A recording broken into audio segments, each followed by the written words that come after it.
Today what I want to do is show you how to take in a sweater using your serger if it's too big under the arm. And this happens a lot with sweaters that hang off the shoulder. And the reason why that happens is, I'm going to hold this sleeve out to show you what I mean.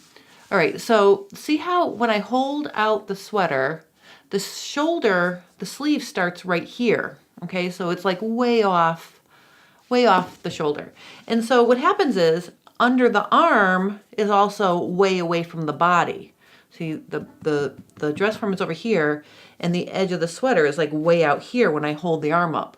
So that causes a lot of fabric to hang out underneath your arm. If you like that off the shoulder look, but you don't want as much fabric under your arm, I want to show you how to fix that. So what you want to do is you want to try it on inside out.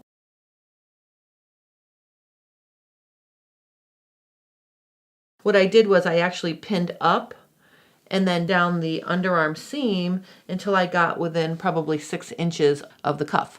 Now here's the thing. After you've pinned it the way you think you like it, take it off carefully and then baste in the seam along the pins. That'll allow you to try it on again without worrying about sticking yourself, and you can really be sure you like the amount you're taking in, because you're going through the underarm here, you can only take it in so much. And if you take it in too much, it's going to look weird, and the upper bicep area is going to be too tight and it's going to look funny. So you really want to make sure that you're taking it in, you know, enough so you're getting rid of some of this excess under the arm that you don't like, but not so much that it distorts the shape of the sleeve when you're wearing it. So basically, that's what I did. After I pinned it, I basted it, and you can see it's basted here, and we're happy with the fit. So now what I'm going to do is I'm going to use my 4-thread stretch stitch on the serger to cut off the extra and sew this seam. Okay, so the first thing I can show you is I already did one similar sweater, and you can see down here that the seam goes through the armhole. Okay, and I'm sorry, this I took it in through the bottom of the sleeve, and then I gradually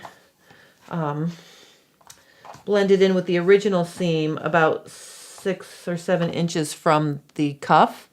And to finish this, notice that that looks kind of nice. Basically what I did is, the part of the stitch that's eased off, I actually untangled the threads of the loopers and the needles, and then I tied them together and I pulled them a little bit snug. So it basically looks like the serge stitch itself is skinning or, you know, tapering off. But really it's just because I tied it. So I'll show you how to do that when I show you on the orange sweater. But anyway, so this is how this looks. And I even sewed the little care labels back on. It really only took me about, 10 or 15 minutes to do this, so it's a pretty easy alteration to make. Let me show you how to do it start to finish on the orange one.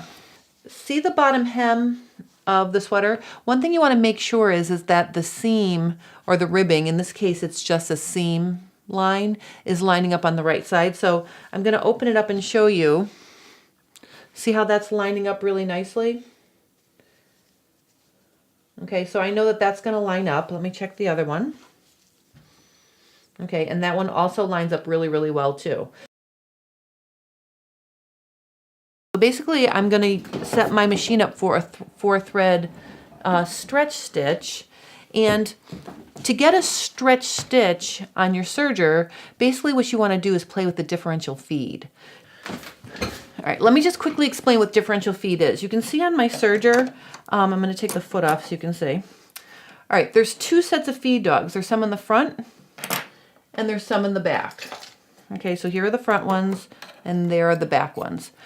When your differential feed is set on neutral or 0, that means both sets of feed dogs are going at the same rate of speed. So for things that are a woven non-stretch fabric, that's how you want to have it set.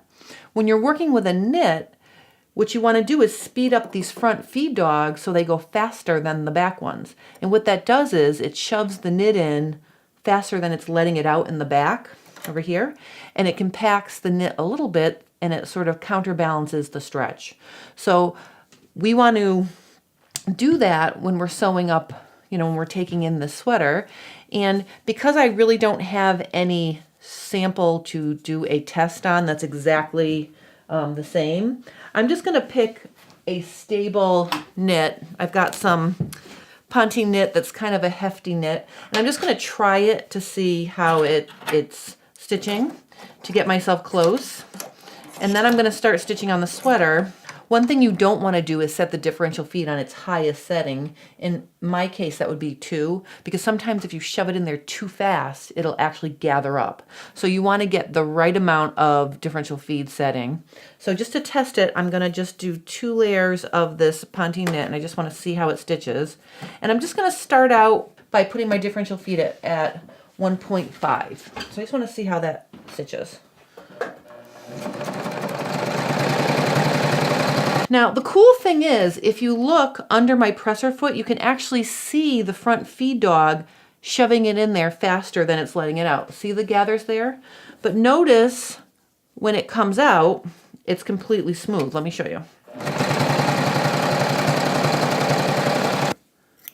have some extra threads here. All right, let me just show you how smooth that is. All right, so see how nice and flat that's laying? It's perfect.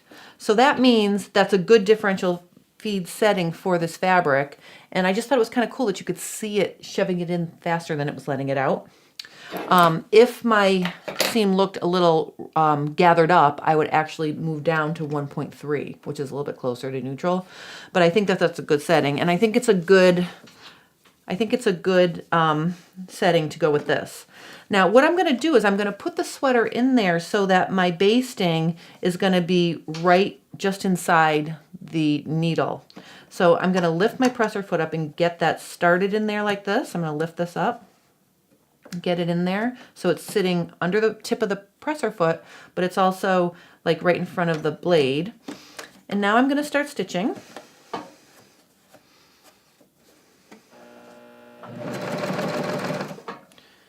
And I'm cutting this sweater fearlessly because I know I took my time when I basted and tried it on.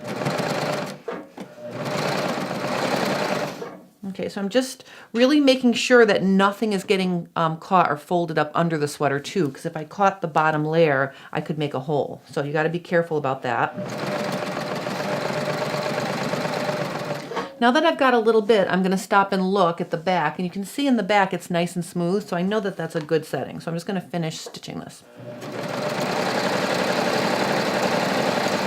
Okay, when I get to near the end where it's gradually joining the original edge, I'm going to gently ease off the edge of the fabric, and then I'm gently going to ease my stitching off the fabric as well.